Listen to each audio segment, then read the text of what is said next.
भरोसा काल प्रभु के साथ कार्यक्रम में आपका स्वागत है।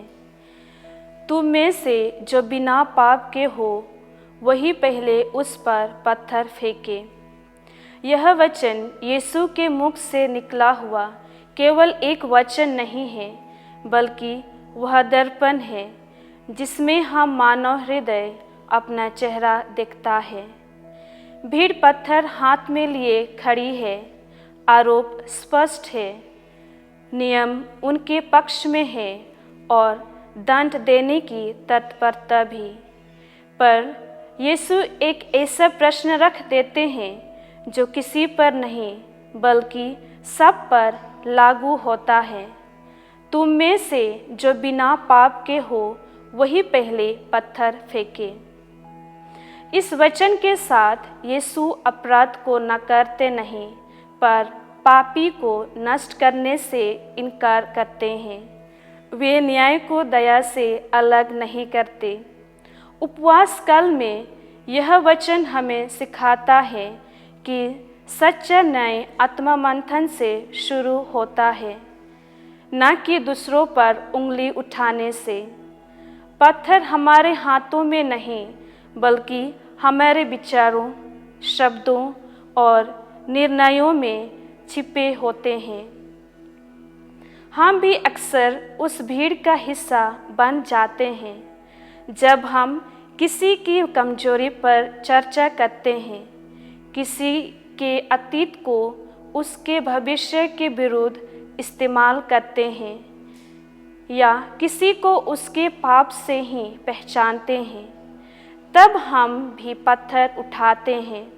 यीशु का यह वचन हमें रोक देता है। क्या मैं बिना पाप के हूँ? क्या मेरा हृदय इतना शुद्ध है कि मैं किसी और को दोषी ठहराने का अधिकार रखता हूँ? इस वचन की सबसे बड़ी शक्ति मौन में है। यीशु उच्च स्वर में उपदेश नहीं देते, वे प्रश्न छोड़ते हैं और अंतरात्मा को बोलने देते हैं। एक एक करके लोग चले जाते हैं, बुजुर्गों से लेकर युवाओं तक। उपवास काल हमें भी इसी मौन में प्रवेश करने का आमंत्रण देता है। जब हम अपने पापों को पहचानते हैं और ईश्वर की दया को अनुभव करते हैं। अंत में यीशु उस स्त्री के साथ अकेले रह जाते हैं। कोई पत्थर नहीं, कोई आरोप नहीं, केवल दया और नया आरंभ। मैं भी तुम्हें दोषी नहीं ठहराता। ये शब्द हमें आशा से भर देते हैं। ईश्वर का उद्देश्य नष्ट करना नहीं बल्कि उद्धार करना है। उपवास काल इसी नई शुरुआत का समय है। यह वचन हमें दो रास्ते दिखाता है, या तो पत्थर हाथ में रखें या दया को हृदय में।